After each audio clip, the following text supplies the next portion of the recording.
believe episode 48 of my sports recap of the week, if I'm not mistaken.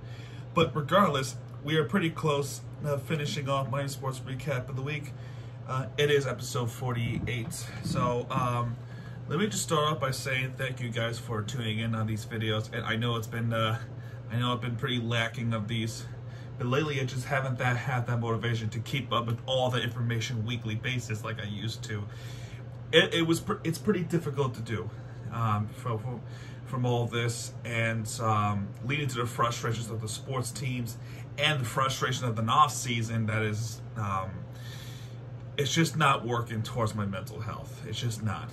However, I will say in the positive note, I've been motivated to do some content on my other channel, Mirror TV. So that's where I've been uploading in recent days, and it's been pretty fun to do so again, for the most part. But right now, let's actually get into a recap. I'm not going to take too much time here because I do have somewhere to go. And we're going to start off.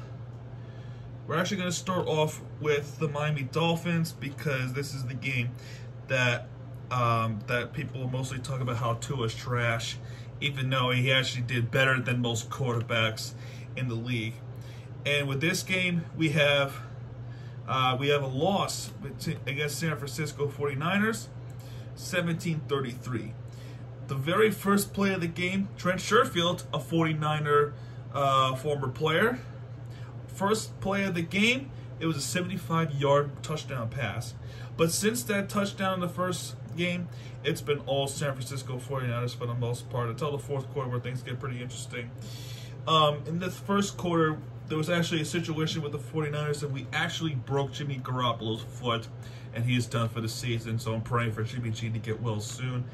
Obviously, this was not meant to be an injury thing, but Jimmy Garoppolo, I hope you're doing well, and I hope you recover as fast as possible for everyone.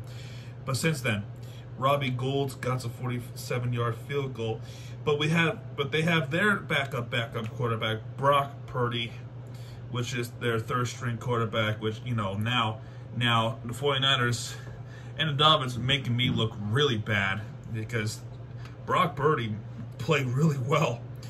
Kyle Sergius with a 3-yard pass from Brock Purdy to take the lead for the 49ers. Then in the second quarter, Sanders would tie the game, and then late in the second quarter, it was Christian McCaffrey, a former Panther, to catch the pass from a third-string quarterback, 17-10. 2 field goals from Robbie Gould in the third quarter. In the fourth quarter, Tyreek Hill exposes the defense with a 44-yard pass from Tua, 17-23. So things, maybe we could see some Baltimore Ravens kind of little bit of a flashback. Robbie Gould would hit that field goal, which, you know, we're starting to feel something there.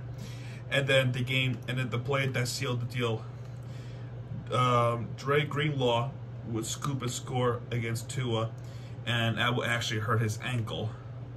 In this game, we lost this one 33-17. So Tua did not play. Tua was a little bit off under pressure against one of the best defenses in the league, and this shows. It shows that. But regarding losing to the Niners, there ain't no shame of it. The only shameful thing I can say about this one is, how the hell could you not do well against a third-string quarterback? Just how? The Jets are making us look weak. But now with this one, we have a situation with the playoff situation where not only the Buffalo Bills beat the New England Patriots on the Thursday night game, but the Jets are still trying to hang on to their playoff hope. But they have lost to the Vikings, which is a bonus for us. However, we got to look at teams like the Los Angeles Chargers, who are our next opponents, and the New England Patriots, who are coming back up. You know what I mean? They're still behind the Jets, and we're just ahead of the Jets. But this is what we need, and this is what we need badly. Number one, we need to beat the Los Angeles Chargers in order for us to have a chance. Number two, as painful as it is, we have to root for the Buffalo Bills, because they're playing against the New York Jets this coming Sunday. And then next up, we have the Buffalo Bills on Saturday nights on NFL Network. So if we can do this, if we can beat the Chargers on Sunday night, which the game was flexed to Sunday night, which is pretty good, more prime time for us, which is always good. I always love watching prime time games. But number one, we have to beat the Chargers, and we have to beat the Buffalo Bills. Number two, we actually want to root for the Bills to beat the Jets, and we need to hope that the Jets would not win their next game. Because after the Buffalo game, they got the Lions, and we have to root for the Detroit Lions as much as they cannot play as well. I would also like to say, unlikely scenario, but we gotta root for the Browns, because we gotta hope that the Bengals would lose the game as well. The Browns still have something to play for. They're trying to get up to the standings as close as possible. If the Browns could win out, and then hope that the Vegas Raiders would lose in this one, they have a chance. So a lot of teams that are going to have a lot of time to play for, but it's quite the scenario. Florida Panthers next. Last week we got games.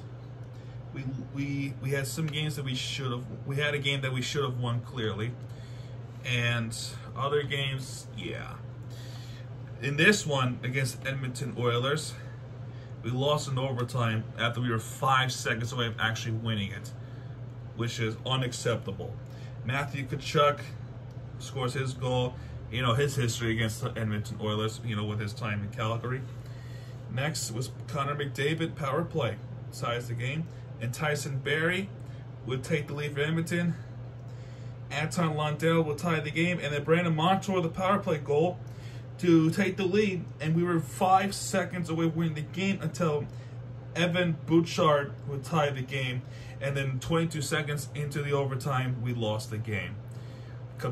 And everyone, including myself, I'll admit, we're calling for Paul Maurice firing. And in this game against Calgary, you know, Matthew Tkachuk's return, oh my God, what a terrible game. 6-2 Calgary in this, with Dylan Dubé with a shorthanded goal. That cannot happen. Shorthanded goal cannot happen. Oh, here's the worst part. After that shorthanded goal, there was a power play goal for Calgary. And guess who it was? It was our former Florida Panther, our heart and soul, Jonathan Huberdeau. I'm still upset that we traded away him for Matthew Tkachuk. I'm still upset. Rasmus Anderson would make it 3-0 in the first period, and it escalated this quickly. Nick Cousins would put the points on the board for Panthers. Brett Ritchie, 4-1 Calgary. Sam Reinhart to make it 2-4.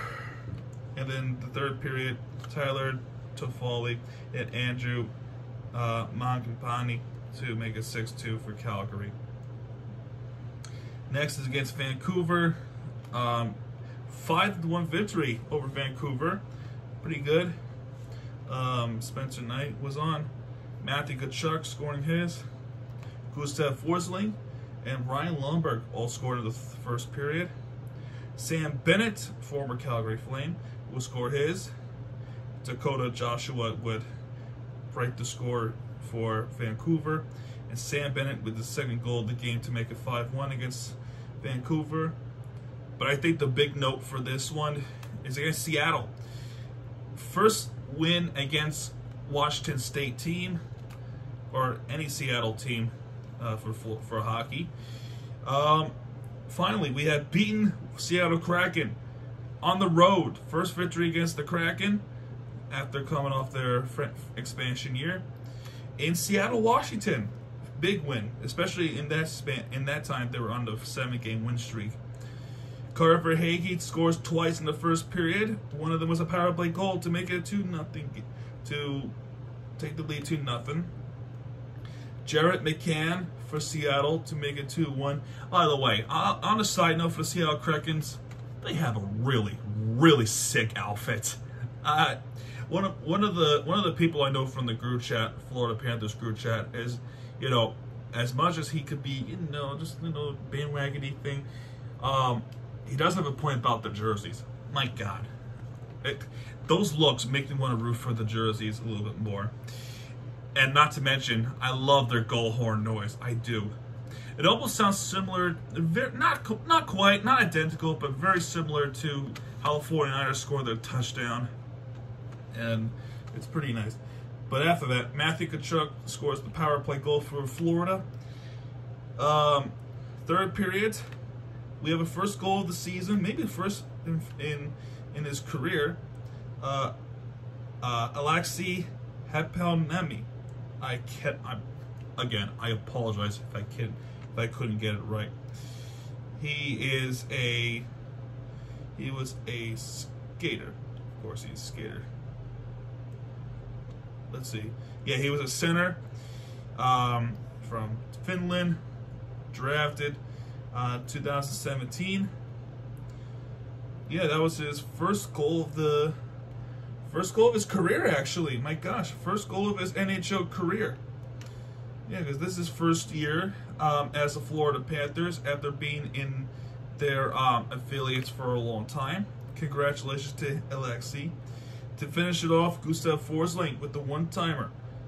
Not a one-timer, but power play goal. 5-1 victory over Seattle. Felt good to win against Seattle. Always felt good, especially if they're the opposite side of the country. And then that's going to do it for the Florida Panthers. They could have won more games, but give or take. Last week, Miami Heat only played against Boston Celtics. We lost one, and then we won one. In the first game, we had a lot of referee issues. In fact, late in the game, when we were actually close to coming back, when Boston took over, referees were not good. They were not good at all in the fourth quarter, and that ultimately benefited the Boston Celtics. And we actually had an ejection that game. It was Bam Adebayo. He didn't even, like, you know, do all these crazy things. He was just like, he was venting. He was saying he had some choice of words, and then he walked out. Nothing dramatic. It was just a simple ejection, and he walked away. Understandably so. But in this game, the first game, we lost 121 to 134. However, in the next game, 120 to 116 against Celtics. In overtime, Jimmy Butler comes back from injury, and then he puts on a performance and some clutch moments. 25 points for Jimmy Butler. He had himself a double-double in that one. But Bam Adebayo also had 28 points. A lot of starters need to get some credit. We thought it was over, but Jaylen Brown just seems, you know, with Jaylen Brown playing against the Miami Heat, he has that. It's kind of have that scenario, not a scenario, but you always had to wonder, does he ever miss? Because every time we watched him play against the Miami Heat, it seems like he's just automatic. He has that aimbot on. He cannot miss a shot. And one of those clutch shots that happened late in the fourth quarter after we presumably thought that we were going to win this game, he chucks it up and hits the backboard, and it goes in. And that ultimately forces overtime. And you can hear Eric Reed completely flipping out, saying like, no, no, no. But eventually, Jimmy Butler was ultimately clutch in overtime, and we won the game against Boston. So that's always good. I always loved it. Always loved it. I'm gonna say Miami Hurricanes would be the winner of the week. I'm gonna go ahead and say it. In fact, I'm gonna say the women's. Never mind. I'm gonna say the men's team is the winner of the week for this one, because they had beaten Rutgers University on the ACC Big Ten Challenge, and they won this game 68-61 over Rutgers Scarlet Knights. They're a school from New Jersey. They are a Big Ten school, and we are the ACC school. And in this one, we have completely taken over in Louisville, Kentucky, against the Cardinals, 80-53 victory. That's why I picked them as winner of the week. They were just completely dominant. First win in the ACC conference, and Miami Hurricanes, they are 8-1 of the season. They're 8-1. And surprisingly, we're above Duke Blue Devils, who are ranked 13, and they have a 9-2 record. But the only team that did not lose in the conference is Virginia. They are number 3 in the country. So this is really, really competitive. Really, really competitive. And the coach mindset is clear. We want to make it back to NCAA March Madness. And we want to do it, and we want to win it all to make some history. But yeah, folks, that's going to do it for this video. Folks, if you have enjoyed this video, hit that like button, subscribe for more content, because Miami TVG has your back. And when he does, he'll be right there with you for the entertainment you deserve. One more note before I sign off. Marlins, please make a move. Everyone else, every team is making some big contracts with these guys. And here you are, once again, running it back and relying on our farm system. That ain't good. Jose Abreu had some deal, and apparently I heard that you were going to pay him more than what the other team was offering. Just sickening and frustrating to listen about these winter meetings, and it's not doing anything. But anyway, folks, that's going to do it. Good night, everybody.